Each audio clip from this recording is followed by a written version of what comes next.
Another simple Taiwanese cooking recipe. Ito naman for today's video, magluto naman po tayo ng stir-fried chayote leaves. Actually, nung unang punta ko dito sa Taiwan, may nakita akong ganito sa market and I really thought na kalabasa leaves siya.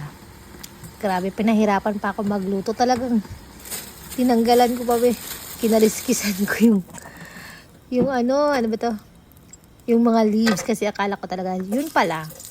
Igigisa mo lang siya sa bawang. Ayan. Tulad ng itong ginagawa niya. Ayan. Siyempre, sa Taiwanese cooking, very simple lang ang kanilang ingredient.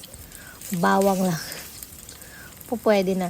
Bawang, igisa lang ang bawang hanggang sa maluto o matusta. Depende sa gusto mo. And pag okay na siya, tsaka mo na ilagay yung gulay na gusto mo. Ayan, yung gulay namin ay chayote leaves. Ayan. Siyempre, lutuin lang siya hanggang sa gusto mong lambot. Palalambutin na natin siya, lagay ng kaunting tubig, asin. Ayun na. You have yourself a very simple yet healthy dish. Diba? Charot. Ewan ko lang. Basta dito ko lang din nahanap kasi yung ano na to.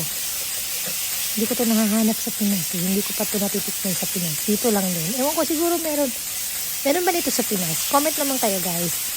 At kung umapat kayo sa part ng video na to, thank you po. Thank you for watching, and if you like my videos, please subscribe and thumbs up. Thank you po. God bless.